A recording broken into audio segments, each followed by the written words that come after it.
Well, this is so exciting because we did something that a lot of people said couldn't be done, and we saved maybe millions of lives on this one peace deal itself. And I'll tell you what makes me so happy is the two countries we're dealing with, and the third that helped so much. I appreciate so much.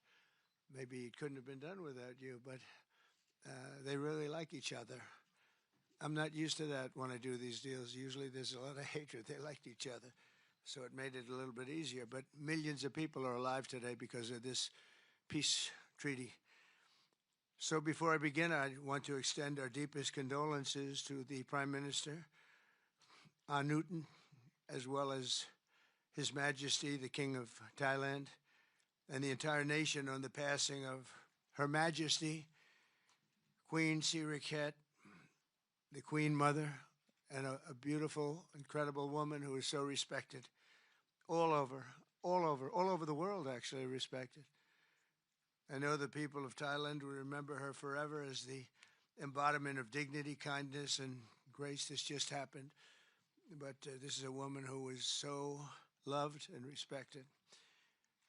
Today we honor the memory by bringing the blessing of peace to the nation she dearly loved. She loved this nation like few people love their nations. This is a momentous day for all of the people of Southeast Asia as we sign a historic agreement to end the military conflict between Cambodia and Thailand. And we're so honored to be involved in that. It's so important to me. Two great countries, but they were going at it. I want to congratulate the two courageous leaders, and that's what they are. They were courageous, who are taking this monumental step. Prime Minister Hun Manet and Prime Minister Newton. I also want to thank Prime Minister Anwar of Malaysia. I called him right at the beginning, and I said, you have two countries that are fighting right next to you. We need a third place. We need a sort of a neutral place, right? And he was there, and I said to him, if we get this solved, I'm coming to your country. And I told the truth, didn't I? A lot of times they say that, and that's the last you ever see. But I felt I had an obligation to come because you were so great, and the two men alongside of you are so great. Historic figures now. They're really historic figures. So I felt it was an obligation I had. I told it to you. That was about a year ago, and all of this has taken place. It's been so beautiful to see. It had started, and there was a lot of killing. And then when we got it stopped very quickly in this case. Some we did in 32 years. It took 32 years to get them stopped. They were fighting for a long time. This was very nasty, but it was stopped very quickly before it started. And the two leaders have great respect for each other. But the Prime Minister played a very important role in helping convene the two sides for discussions here in Kuala Lumpur. Earlier this year, an armed clash broke out along the border of these two countries. Really ancient countries by most standards. They've been a long time, tremendous cultures, resulting in numerous deaths and thousands and thousands of people displaced from their homes. It was starting because of America's strong commitment to stability and peace in this region and every region where we can do it. My administration immediately began working to prevent the conflict from escalating. I held phone calls with both leaders. I was actually at Turnberry in Scotland when I did this. And we had a lot of phone calls, the three of us and then the four of us. We had a lot of phone calls. It was a beautiful day. I remember how beautiful it was. Turnberry is a great place, but I said, this is much more important than playing around the Gulf. So we sat there all day long making phone calls, and it was amazing the way it came together very quickly. I mean, really very quickly. You caused me very good entertainment. I could have had a lot of fun, but this is much more fun for me than anything having to do with almost anything, because you're saving people and you're saving countries. But ask them to choose the path of prosperity and peace over needless bloodshed and war. At the end of July, after extremely productive discussions, we reached a ceasefire agreement. And now these gentlemen, and they really are gentlemen, high-quality people, Both went to college in the United States, and now these gentlemen are about to sign what we're calling the Kuala Lumpur Peace Accords. Good name. Both countries are agreeing to cease all hostilities and work to build good neighborly relationships, which they've already started. 18 Cambodian prisoners of war will be released, and under this agreement, observers from ASEAN countries, including Malaysia, will be deployed to make sure that the peace prevails and endures. I have no doubt that it will. We have another situation like that right now in the Middle East, and Gaza. You might have read a little bit about Gaza, and that's another one we're very proud of. But we have a lot of people watching that. A lot of people. I think this is a much different kind of a thing. The two countries are getting along really well. Today, alongside this peace treaty, we also are signing a major trade deal with Cambodia and a very important critical minerals agreement with Thailand. The United States will have a robust commerce and cooperation transactions, lots of them, with both nations as long as they live in peace. And I really feel that when we make deals, we see two countries that we do a lot of business with. We do a lot of business with both of them. We have to use that business to make sure they don't get into wars. But this is going to be a very long peace. So as you know, this is one of 8 wars that my administration has ended in just 8 months. We're averaging one a month. There is only one left, although I heard that Pakistan and Afghanistan have started up, but I'll get that solved very quickly.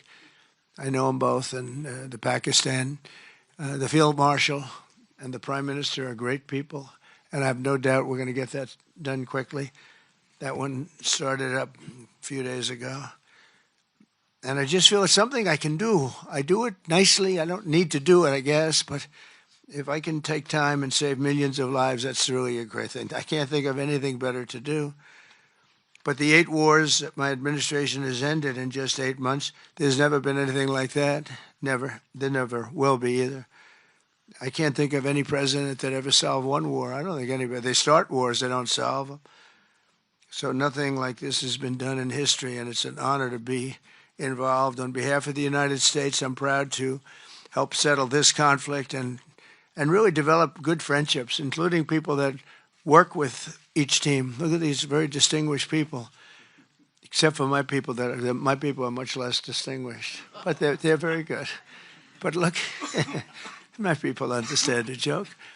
But look at these very distinguished people, and I've gotten to know them. I want to thank Marco Rubio for being here. He was great. You always help. He's born for this job.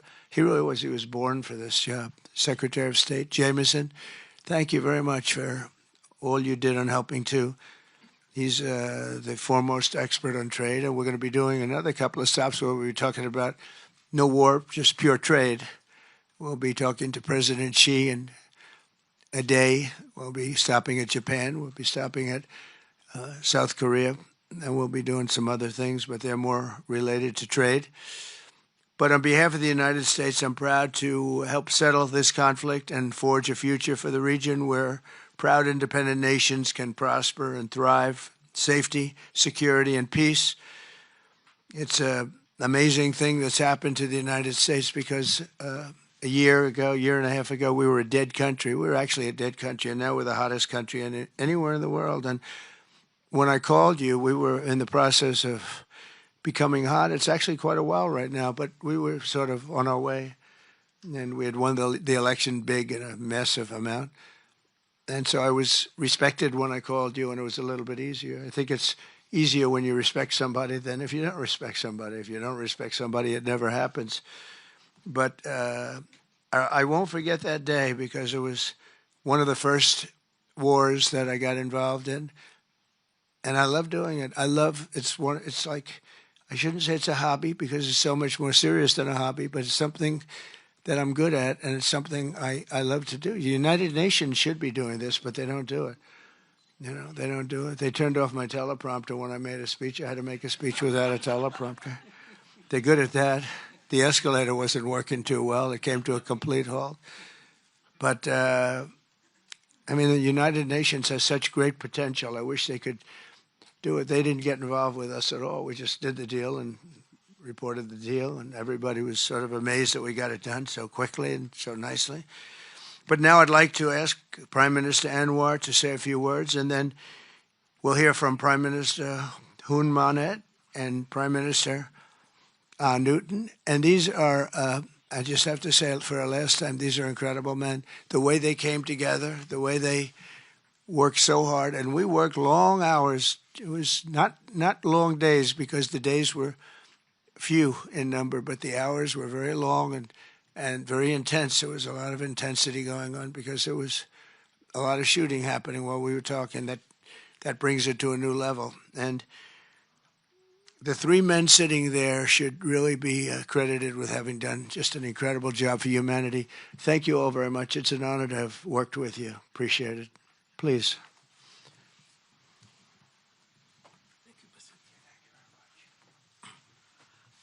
Thank you, President Donald J. Trump, for giving us this honor. And on behalf, of course, Malaysia and our colleagues in ASEAN, I must thank you for your concern, for your empathy, and for your commitment to support this peace deal.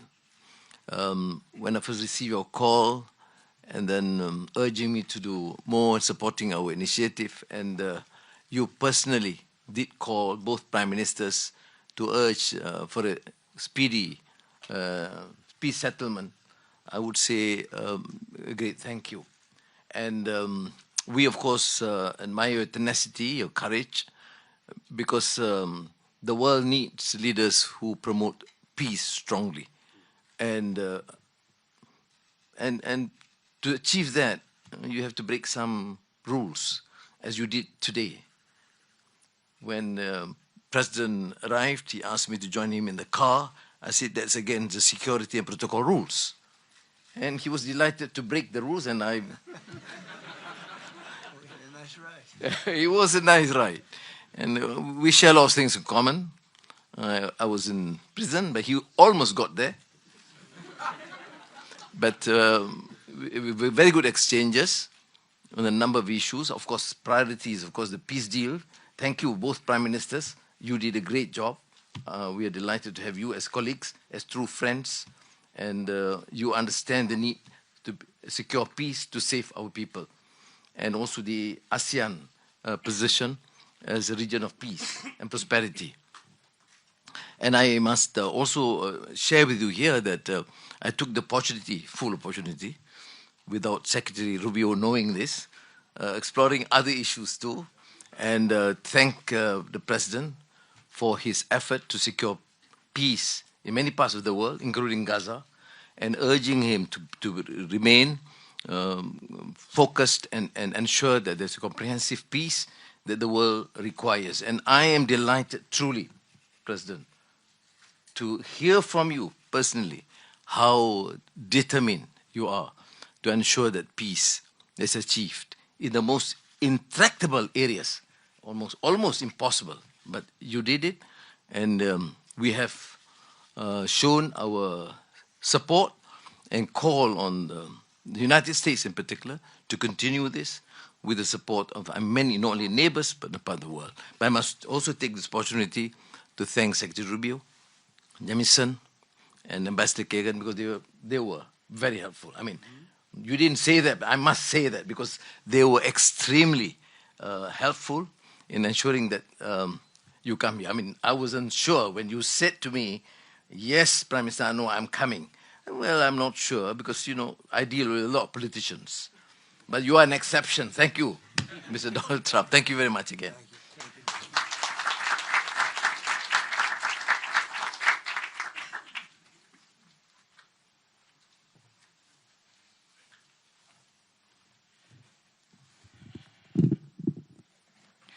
President Donald Trump, Prime Minister Anwar Ibrahim, Prime Minister Anutin Chanvirakul, Excellencies, ladies and gentlemen.